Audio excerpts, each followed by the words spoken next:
Hey, welcome to Against the Grain with me, Abby, the Liverpool doula. Today we've got Mollie, aka Flow Holistics, aka the Sunscreen Queen, here talking about hospital birth versus home birth. Mollie's had a hospital birth and a home birth, and we're going to talk about her lived experience, show the contrast between birthing in the system, in the hospital, and achieving your home birth.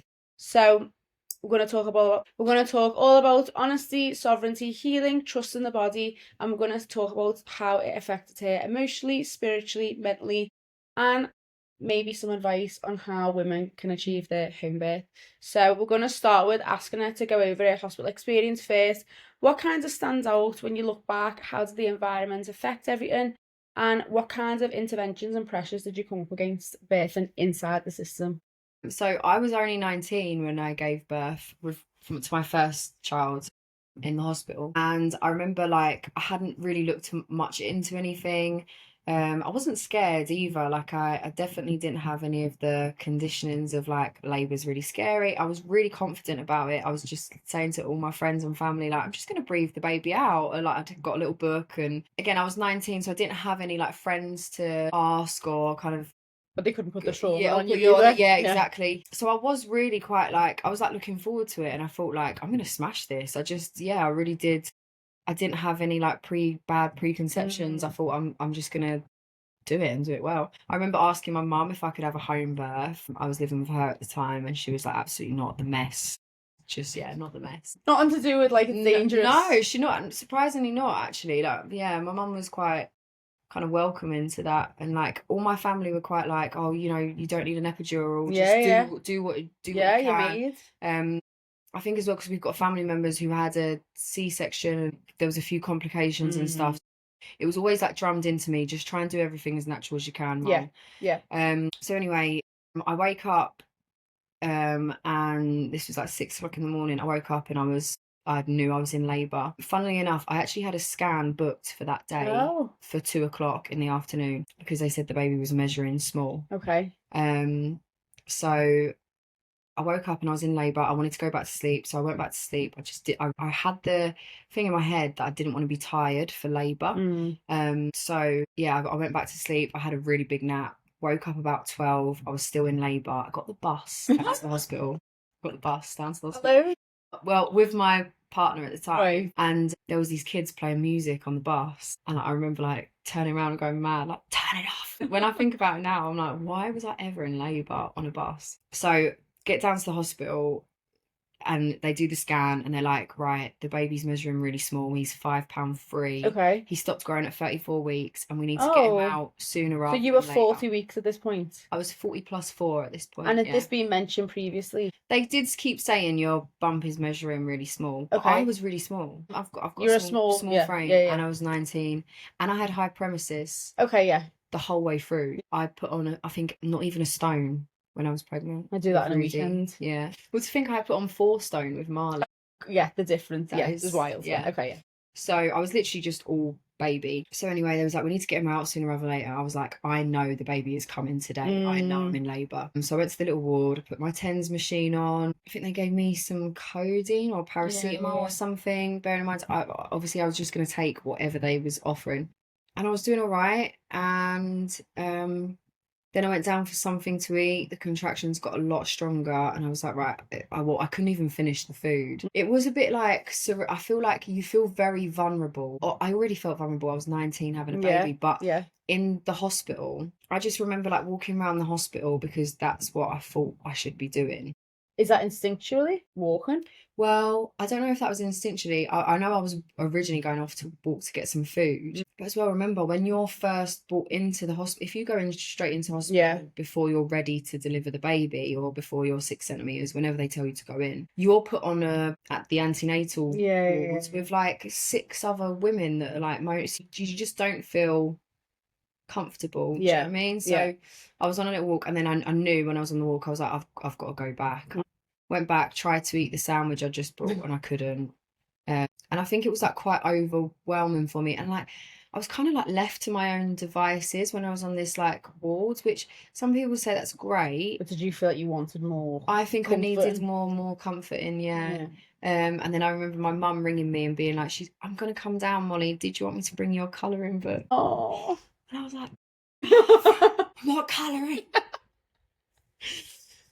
Which is really funny. I've still got all the colourings I've done as well when I was pregnant with Rudy. So yeah, then my mum come and my nan and my stepdad. We had the whole family there. Oh. But if anything, that was bringing me comfort, and it was like my nan, for example, it was a strange labour. It was like it went from 0 to 100, and then it was just 100 for about 5 hours. Like I was having no breaks in between the contractions, and my nan actually said she's not getting any breaks in between her contractions here. I think that she's further along than. Had you had a vaginal examination when you went in? I don't think at that point I did. I remember when they did do an examination and she said something like, you're only 5 centimeters, and I don't think I really knew what that kind of stuff meant. Yeah, probably for the best, really. 100%. Yeah. But I remember them saying, and I found out afterwards. So I had Rudy at 9:30. They change over at 8 o'clock in the evening. Yeah. Around 8 o'clock, it sounds bizarre, I was ready to push because I was. Now I know I was mooing, and my nan was going, she's trying to push here. And I was on the gas and air, and I just kept going up, and everything my nan was saying, I was going, yeah, what she says is right. What she's saying, she's saying how I felt, but I didn't even know how to like put it into words. And I had a midwife come and was like, no, you're not ready to push. You can't be pushing yet. But I don't even think I was pushing, but the baby was traveling down. And it was intense. And then I had the gas and air, everything seemed fine, whatever. Then they was like, right, we're going to take you now to the delivery suite. So you're still on a ward with other women? I was still on a ward mooing at this point. With the family? With the whole family. We could only have like 2 in there at a time, so everyone was just doing little shifts. Yeah. Oh my God. I know, which was quite funny. And then just all like kind of staring at me in this bed, literally just mooing, yeah. I weren't eating, I weren't drinking. No one was encouraging me to eat or drink either. I remember when I was like really close to giving birth, my mum getting like a wet sponge and just wetting my lips because I was just so dry. Then they wheeled me to the delivery suite. They said, because of the whole problem of the baby being small, I had to have the strap on. Oh, the CTG. So I remember originally I wanted to go in the water, and then at first I couldn't because I had the CTG on. Then by the time they asked me if I wanted to go in the water, I know I was more than ready to push. Oh, really? Then. Yeah. So I didn't want to go in the water anymore. So I changed that. And then we went into the delivery room with the midwives, and I just think it's all so mad how like you've never met these people, and they're just like, right, you're having a baby, and it's your like, fanny out, literally like legs open, and like I think as well I was a lot more body conscious then as well. It's still not nice anyway. I remember them saying, can a student come in, and me being like, what? Absolutely not. Why? I don't want anyone in here who doesn't have to be in here. And that's, I've got no, I would probably say yes to a student now. But I remember back then I didn't want that. And so I remember then she was like, right, now I just remember being back in the bed. Then I started begging for the epidural. Definitely transitioning. I was like, I can't do this, I need the epidural. If anyone doesn't know, transition is where your cervix reaches 10 centimeters and you're ready to push, and it's the part where you start begging for mercy, drugs. That's the bit. And even with the second birth, even though I knew, I was still like, take me to hospital. So when I was in the bed and I was begging for the epidural, they actually told me I was getting an epidural. So they was like, we're just waiting for the doctor to come. So I kept going to my mum, there's that epidural, I can't do it anymore. And she knew that they weren't giving me this epidural. And then like in the end, she actually turned around and she went, oh, you're not getting that epidural, you're too far gone. Are you lying in the bed at this point? So you're not up, you're not mobilised? No, I'm on my back, sturdy on my back. Yeah, there was no encouragement to move. I'd been on my back for a long time. They wheeled me from because I was like refusing to get up because I was transitioning. You can't. No. When I've seen it. You can't move a woman from one room to another. Like, I'm surprised you gave birth at all. That's considering what I mean. The movement. I know. Okay. So then I was 10 centimeters and I was ready to push. then it was really weird. I didn't want to push. It was really weird. And she was like, right, you need to push or we're going to have to cut you. Did you feel pushy? What I think now had happened, the oxytocin had stopped. Yeah. And, or I think maybe, you know how like you've seen it when women like they have a, you put, or you want to push, then you have like a little bit of a break. The rest and be Sometimes thankful it's like stage. yeah, It's where like your body's dilated so far and then you're just fucked. Yeah. And you're like, I'm just going to wait for a bit. Yeah. But then they see it as failure to progress and push when you needed a rest or a snack. And there was actually no reason. They didn't give me a reason as to, like, I've heard stories where they say, oh, the baby's heart rate's dropping or anything like that. There was no reason. She was like, you need to push or we're going to cut you. And I remember going, cut me then. Because I thought in my head, that's going to just make it easier. Yeah. Thank God they didn't. Yeah.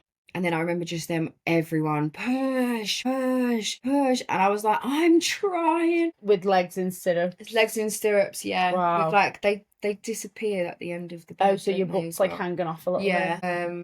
So probably on my way to being, they were probably preparing to cut me in the end. I remember my mum, she was amazing. My mum was so amazing. That's why I think you need women at your birth. There's just nothing like it. My mum was so amazing. She had like a flannel on my head. She was holding my hand. I was like breathing into her. Whereas like the midwives were very much, get the baby out. It worked. Just cold. Yeah. And you'd never met any of these midwives before? No, not one of them. Which I remember when I was pregnant saying to I had like a community midwife because I was young and I'd had like history of anxiety and things like that. I had like this community midwife who I saw. She was the same woman, but there was no guarantee she'd have been on. And like she didn't actually work. I think she worked like something like 2 days a week or something. Yeah. So the chances were so slim that she would have been at my birth. But I remember saying to her, like, that's so weird. Like, they're gonna be there. I know, like you've seen everything every week and now it's gonna be strangers. So yeah, baby came out. I mean, apart from being like medically threatened by saying we're gonna cut you, and like afterwards I felt really disappointed in myself, and I don't know why, because as well, I mean I do know why, but on paper people say you didn't get the textbook. It's a textbook hospital birth. Yeah, nothing really went. They would say she had a wonderful birth. Yeah, absolutely. And really straightforward. Yeah. But for me, I was like really quite traumatized, and like all I wanted to do afterwards was talk about it. Yeah. But no one wanted to talk about that. They just wanted to talk about the baby. You've got a healthy baby. You should be grateful. Exactly. Yeah. People just want to hold your baby, don't they? They don't really want to talk about your birth or And like when I was saying to people like, wow, this happened, you're like, blah, blah, blah. People were like, yeah, happened to me as well. And it's like, so yeah, I ended up being stitched. I did tear quite badly. And I know it was quite badly. And I remember, so on the gas and air afterwards, when she was stitching me up, I remember saying, how many stitches have you done? Because you know how like people say, oh, I had 2 stitches. Yeah. And this midwife went, oh, I done my training in Africa. I don't count stitches. I don't know how she sewed me up, but the pain afterwards, like I had to for like a good few weeks afterwards, I was on, you know, like a blow up ring, like a donut pillow. Yeah, so that was underneath like a pillow like this. I couldn't even I remember like being invited to my boyfriend's mum's, and she lived like 45 minutes away. I couldn't even get in the car for 45 minutes. I couldn't sit on. I feel like sometimes the pain from the stitches is worse than the pain from the tear. Oh God, absolutely. Because do you know if it was second, third degree? Second degree, yeah. So now would you probably just say, leave me? Well, I did. I actually had a minor tear with Mollie grazing, and I left that. Yeah, I wouldn't. The pain from the stitches can be more traumatic. Yeah, I think that. Yeah. Luckily, I was on the gas and air, but it was more the after thing, the after healing.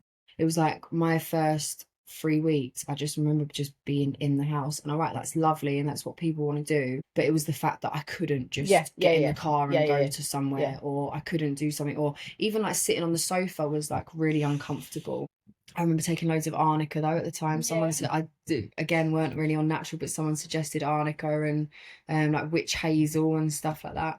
So emotionally, did you feel listened to? How did you feel being in the hospital? No, the birth happened to me. Right. That's what it was like. The birth just happened to me. I was like, it was like I had no say, no choice. Literally, the birth just happened to me. There was no control. There was no choice for anything really. And like I say, it's mad because people say, oh, that don't sound too bad, but I was like 19 and it was a traumatic time. And then like afterwards you're talking about it, oh, she's a drama queen. It's like No one acknowledged the trauma. yeah. So yeah, and then you just obviously get stitched up and Kicked out. literally, yeah.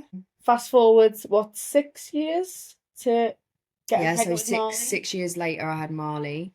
So what made you think this birth is going to be different? Did you have any fear from the last experience? Like, how did you get prepared to think, right, I'm not doing the same again? So I knew after I had my first birth, and like obviously I was only 19, but as the years went on, I always said, if I ever have another one, I'm having it at home. I'm having it the way I want it. Yeah. With who I want there. Yeah. And my way. And yeah, I always had that in my head, so I knew. Then when I found out I was pregnant with Mollie, I was like, I was fantasizing over it, but I was actually really scared, and I ended up having birth trauma therapy. Oh yeah. From what had happened with Rudy. Yeah. And I remember just like this woman, she was only like on Zoom for like an hour, maybe two. And I cried so much. And like I had all these feelings inside me, like no one was listening to me. I felt so vulnerable. Like I felt like I was being assaulted in a way, in a sense, especially when it was like, you need to do this or we're going to cut you. Or when they told me not to push, it was like they're against everything your body is. Everything that I wanted to do, they wanted me to go the other way. Yeah. Do you know what I mean? Yeah. So even like down to like, I wanted to get in the pool. No, you have the CTG. Not like, here are your options. This is why we want you to do this. It was like, no, you're just a flat no. Well, as well, now I know, okay, they wanted the CTG monitor on me. Oh, by the way, the reason why they wanted the CTG monitor on me, because he was measuring small, right? Because they told me he was going to be £5 I had a scan that day. He was born £7.11. He was huge. And I was tiny. So it's like, because originally I wanted to give birth in the birthing centre. Because he was so small and high risk. Couldn't. So then I missed out. I missed out going on the pool. And then when they did say in the end, oh, do you want to get in the pool? By that point, it was too far. It was like everything I wanted to do. Like there's a blockade in front of everything. To everything, yeah. And then it was like, and then when they did ask me something, it was like, well, I don't want to do that anymore. Everything was like, I suppose that's by the book though, isn't it? That's what policy. Policy. But then it's the thing of like, probably because you were young, you just thought, silly little girl, you don't know what you're doing. We'll tell you how to do this. Yeah. Which is probably the way that it was, wasn't it? Even like breastfeeding, I remember like I really struggled for him to latch. None of my family have ever breastfed, so I didn't know who to get advice off. And I remember just having it, because I ended up staying in overnight for the first night, and I remember just being so upset. Like he was just not latching onto my boob, and no one was there to help me. And but all they kept saying was, if we don't see one feed before you go home, you'd have to give him a bottle. Before they let you go? Before they let you go, yeah. They have to see one feed. But they weren't helping you with the feed? No.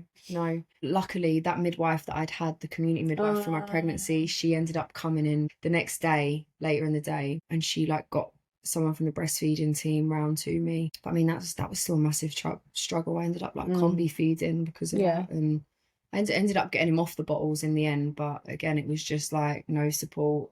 Could have been so different from the beginning. And like, even I remember like my father-in-law, he said when I was like really upset about struggling with the breastfeeding, he actually turned around to me and was like, don't worry, Mollie, only really, really special women can breastfeed. And I was like, in my head, I was like, I am special. But that just like made me want to do it even more then. Where's do you know this what man I mean? so we can go and punch him, please? But that's just meant, like no one, rather than like people saying, right, you want to breastfeed, right? Okay, let me see what I can do. Do you know what I mean? It was like, don't worry about it. Do you know what I mean? No one can breastfeed. I'd love to know his level of breastfeeding knowledge and where he's learned. Yeah, exactly. Like a lot of them though, isn't it? So how did you prepare yourself for this home birth? I feel like, was it just a case of like, it's happening, and then you kind of went from I know it sounds like really blasé, but yeah, it was like, it's a non-negotiable. It was a non-negotiable. I think you have to have that mindset. Like, I agree. I see like a lot of people saying, oh, I'm really hoping for a home birth. Like I'm not saying you're a failure if you try to have a home birth and then for some reason you have to get transferred in. Obviously, there are very rare cases where them things have to happen.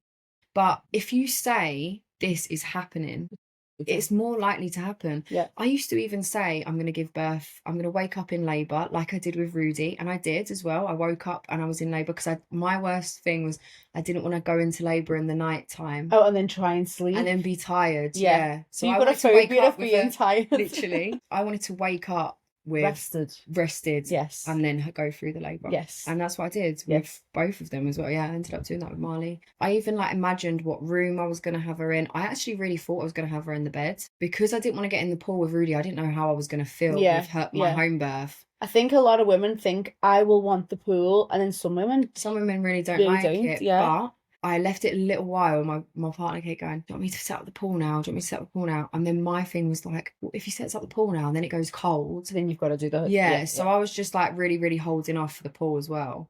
And then when he put the pool up, I can't even begin to describe the relief that it was unbelievable. Yeah, that it was, the pain went from, it went down. Yeah. So tell us what it was like in comparison to that hospital birth, on your back, legs in stirrups, people telling you what to do.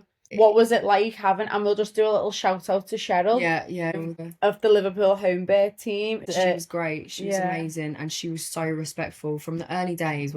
The first ever appointment I had with her, I was like, right, I don't want any midwives here. I want an unassisted birth. And she was like, why don't you? And I was like, well, because of what happened in the hospital. I don't want people telling me what I can and can't do. I don't want them saying, no, you've got to do this and you've got to do that, and listening in. And I just wanted to be like left to my own devices, really. And she was like, I can do that with you here. And I can't lie, she really did. When I was in labour, she was in my living room, so I set up the pool and stuff in the dining room. And like, I honestly didn't see her. She was just in there, and she'd just pop her head round now and again and be like, everything okay? Do you need anything? And what was it like having that like freedom of movement? You can eat, you can drink. The thing is as well, what is bizarre, I ate and drank the whole way through my second. I've got like pictures of me in the birth pool with like ice lollies. Yeah. Because it was like, it was hot, wasn't it? It was so hot. Yeah. Cucumber sticks, and that's what I mean. If I'd have been given birth in the hospital that hot, they don't even open the windows most of the time. No. Cucumber sticks, apple and peanut butter. It's just having loads of like little nice snacks.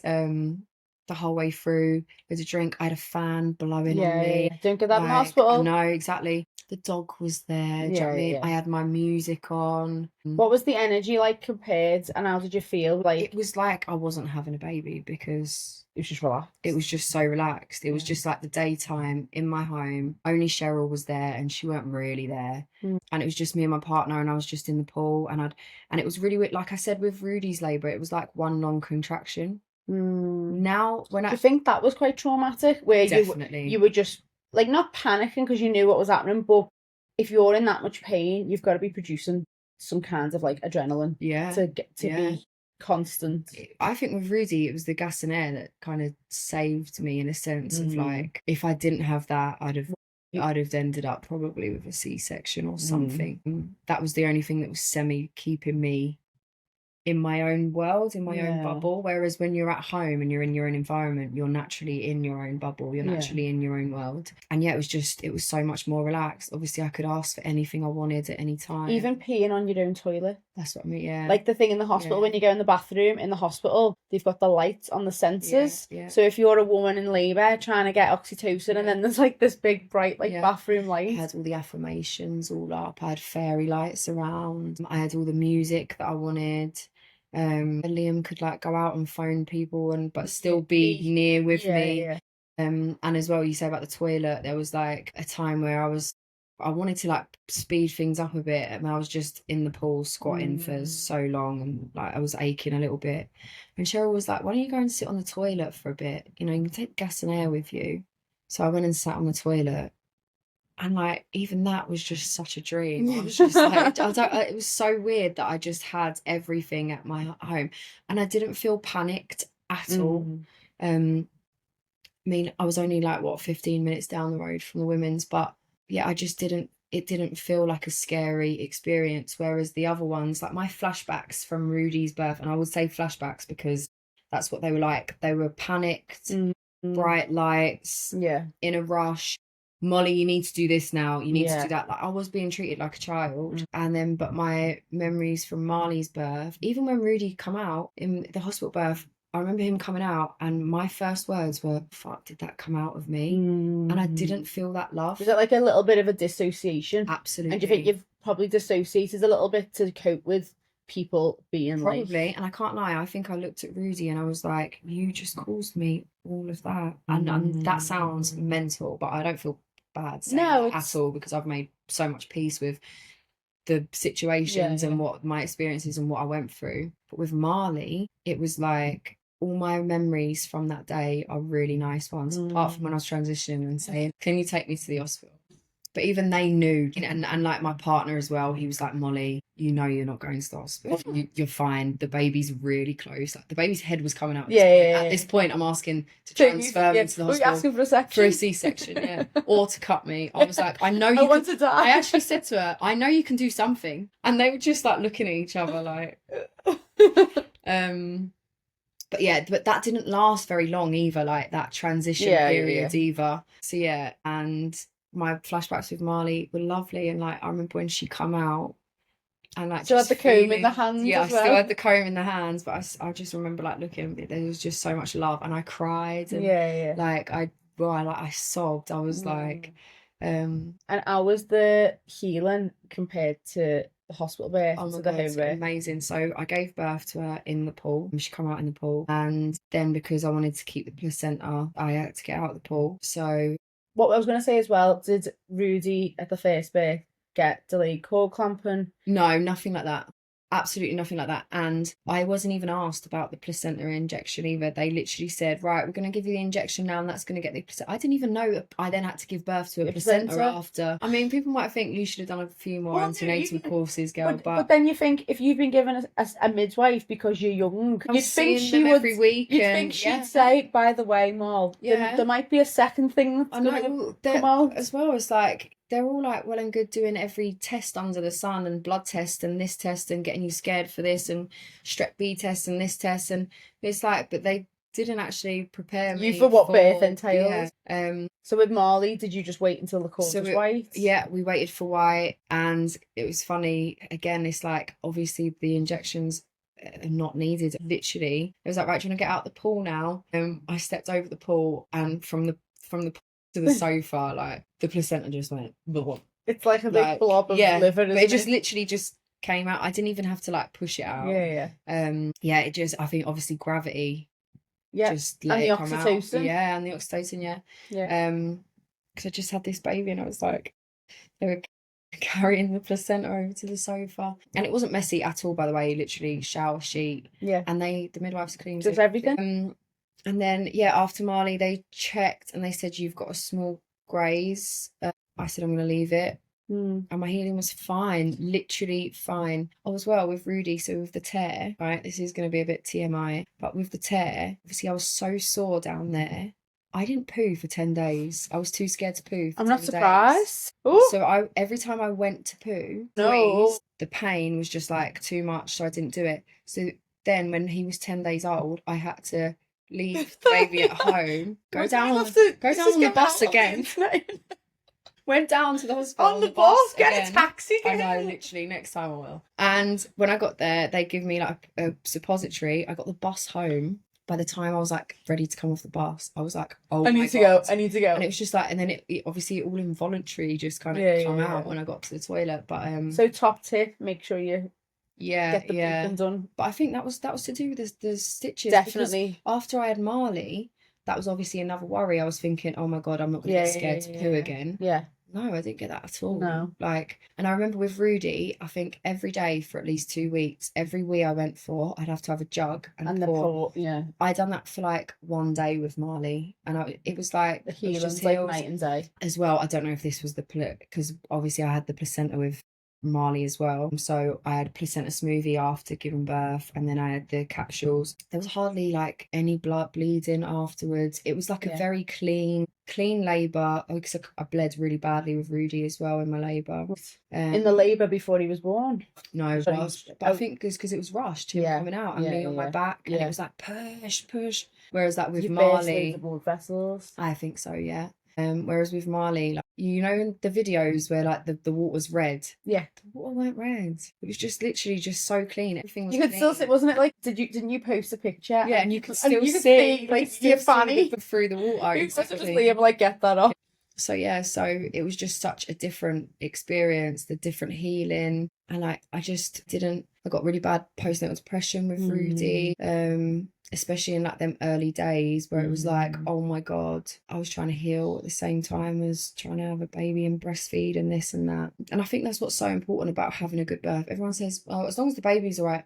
No, but I feel like it sets up your whole next year of Yeah, birth. 100%. Even down to Rudy was such an unsettled baby. Like he would be on the boob every half an hour. Yeah. And like obviously all my family were like, that ain't right. Obviously I know now. That is pretty normal. Yeah. But he was very unsettled all the time. Marley literally came out and was so I just remember you'd be like out for tea, like with this baby. Yeah. We'd go out for afternoon tea. She wouldn't peep. Literally. She was so content, and she would have a feed. 3 hours later, I'll have another feed. She was a dream. And like I remember taking her to the osteopath. And the osteopath like felt her and stuff and was like, it's very rare you ever see babies as calm and happy in her body as this baby is. And she asked about the birth, and she was like, well, you know, that's why. That's why, yeah. So, and then like it just, I don't know, because I had such a positive experience. I weren't trying to heal from it. It was just like I've had a baby, I'm going to eat and drink and carry on as normal, because birth's a normal part of life. I can't lie, that first year was beautiful, and I think it was because I had the nice birth. Everything up to it was my choice. I felt empowered. Yeah. Do you know how much of a boss bitch you feel after giving birth? Doing it with like no pain relief, in your house, with everything you wanted, all of your choices. Like it feels amazing. And then you like, look at the baby and you're like, yeah, I did that. You made that and birthed it, and you're feeding her with your body. That's what I mean. So yeah, it was huge. I think it does have an effect. Obviously, I think because like Rudy says to me, "Do you wish you had me at home, Mom?" And I'm like, "Yeah, obviously." But in a way, if I hadn't had probably that traumatic experience, I would be so passionate and so set on my choices. That's why most home birth mums you meet, the reason why they want a home birth is not because, you know, it looks nice. It's because they've had a bad experience in a hospital. Yeah. If the hospitals were lovely places with like nice lights and this. And low levels of trauma. And low levels of trauma, low levels of intervention as well. Yes. Leaving people alone. Well, like 30, 40 years ago, the C-section rate was a hell of a lot lower than it was now. Yeah. And you'd only get a section if you needed it. Yeah. Because they'd say, this one wants a section.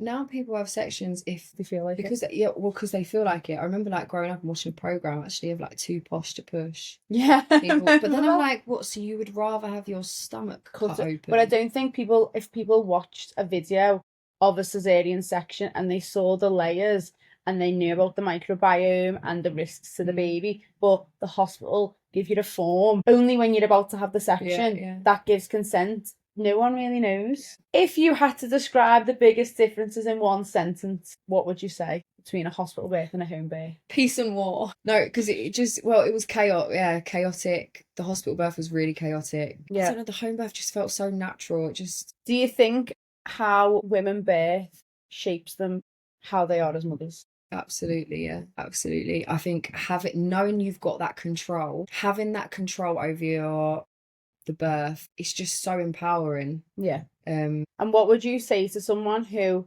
they want the home birth but the hospital and they're a bit scared? What would you say to someone who, because a lot of mums will go, oh, I'll have a home birth for my second one. What would you say to them? What are you scared of? And like and this is what I would do. I would empower yourself. So like whatever you're scared of, look into it. Yeah. So and look into the statistics. Yes. Like Mollie, she was breech right up until the very end. And I remember speaking to you and I was so worried. And you was like, Mollie, breech births are a variation of normal. Yeah. They, you know, there's lots of successful breech. And I started watching breech for birth videos. I started reading is it the Ina May Gaskin? Yeah, she's got like a section in there on breech. I will actually list that in the show notes as well, because that book is like life-changing. Really good. And like the more I like looked into it, the more I was like, actually, like I could do this. Yeah. Also, my waters went 2 days before I had Mollie. Yeah. So when I thought I was going into labour, my waters went. Cheryl come round and she said, listen, I've just got to tell you that after 24 hours, or after 48 hours. After 24 hours, your infection risk doubles. She said, however, it goes from like 0.4% to 0.8% chance of so it does infection. double. So it does double. Let's look at the language. That sounds very scary. Like, the risk of infection. It sounds like double doubles. from like 50 to 100. That's what double sounds. That's what you think. Yeah. So then, and she did say, if you go into hospital, you're not. So yeah, everything that you're scared of, or any worries that you have, look into it, empower yourself, give yourself some confidence, read some real statistics. One thing I would say as well, do not take advice off women who have not had the birth you want. Absolutely that. Bitches be hating, they will be triggered, they will be judgy. If you need people to come and speak to, we have a circle of them, literally home birth bitches, and speak to people who achieve what you want. It's like taking business advice off someone who's like got a job. You just wouldn't do it. Stop taking advice off women who haven't had what you want. It was like, even my nan, when I was saying I'm gonna have a home birth, she was like, no, Mollie. She was like, it's so dangerous. And I was like, why is it dangerous? And she couldn't even can't give an answer. She couldn't even give me an answer. And then like when I'd said I'd done it, it was lovely, nan. And and within an hour of giving birth, I was on the sofa watching Love Island with a takeaway. Do you know what I mean? I was like, it was brilliant, Nan, and like Rudy got to meet the baby straight away and things like that. So yeah, just empower yourself. Don't ask other women, for their. I don't know why when you're pregnant, people just without trauma just come and just literally. Oh, my birth was so bad, and it's like. Yeah, like if you're listening to this and you had a traumatic birth, please don't tell other pregnant women. Keep your mouth zipped. If you could go back and talk to your first time pregnant self, what would you tell her? It's so hard because I was so young, and I think. No matter what, would I have listened or whatever? Do you know what? I would actually. This is what I would tell my younger self. That first time pregnant mum, I'd say, make choices you want to make. Don't listen to anyone else. Make the choices you want to make. Make a fucking birth plan. 100%. Make a birth plan. Loads of people will say a birth plan. You can't plan birth. No, what a birth plan does, it shows you that you're informed of your choices. Yeah. And also you make a plan B and a plan C. Yeah. So even if things don't go 100%, you can still do your plan B or plan C. And what would you want other mothers to know about trusting their body, their baby, and the process? I mean, like, this sounds like from a man's mouth, and it is. My partner says it all the time. He goes, Mollie, if birth was that complicated and birth was that dangerous, we wouldn't have evolved to where we are now. Women have been doing this for millennia. Literally thousands, millions, billions of years. Do you know what I mean? Yeah. We have been doing this. Yeah. And I think it's only when there's lots of interventions or anything like that things can go wrong. So just be in charge of your own health, be in charge of your own health, be in charge of your own pregnancy, be in charge of your own birth and your own children, and making your own choices with all of it. So what stuck out the most for me, I would say that vision of like the panic, the white bright light, and then the thought of being at home in a birth pool eating snacks. They're just, why would you want this when you can have this? So physiological birth. It's even like my little face in the photo after I gave birth to Rudy, and I'm like, and I do think it did actually like impact our relationship because I'd never been through birth before, and then that my experience, I know everyone's gonna say it didn't sound that bad, my experience was horrific. So then it was like I was looking at him like that was like my first real bit of trauma, I think, in life. Do you know what I mean? And it's also imprinted as in like, now I've got this baby to raise and I'm dealing with this. And I feel sorry for all of my friends that I had at that time. They was like, how was the birth? And I was like, terrible. It's mad though, because that birth, and this is not to diminish what you went through, is good compared to some of the horror stories. But it still doesn't take away from the fact that it was fucking traumatic. However, it's like that was traumatic. Imagine when people are getting cut or getting induction drugs, and then it's like when you get a healthy baby, people go, but at least he's here and he's healthy. Oh my God. And it's just like, you just completely dismiss it. Yeah, exactly, everything that... It's like just like having a car crash and like, you're in like a coma, well, at least you're still alive. Yeah. Do you know what I mean? Great. I know, Yeah. But I do think, and I think it does massively impact your relationship with your kids, and even partners as well. Even with your partner, because I think you're gonna end up having like some kind of resentment. I mean, I didn't have a great relationship with my first baby's dad anyway, but when I remember like thinking like, you have no idea what I just went through, and really being traumatized. So we'll do a quick plug for Mollie's skincare brand while she's here as well. If you didn't know, Mollie makes the most unreal sunscreen made of beef tallow, coral safe, natural, no chemicals, aren't going to cause your skin cancer, aren't going to fuck your hormones. Tell us all about it. Yeah, so I make a range of skincare products, mostly with beef fat, and the best sellers are the sun creams. We don't use any seed oils in our sun creams, and yeah, it's made from natural organic ingredients. Yeah, thank you for coming in today. Thank you for having me. Mollie will be back because we're also going to be talking about homeschooling with her. Probably loads of shit's going to come up, isn't it? So yeah, thanks for listening, guys. And Got a theme tune. Do you want me to sing the theme tune? I've actually got a jingle. Against the grain. She speaks the truth, so you don't have to use your brain. Thank you for listening to the Liverpool Doula Against the Grain, where we question everything and reclaim our power. Nothing in this podcast can be construed as professional advice, and it does not replace the advice or guidance of a trained professional. These conversations are here to spark curiosity and offer perspectives, not prescriptions. Always do your own research. Thank you so much, guys.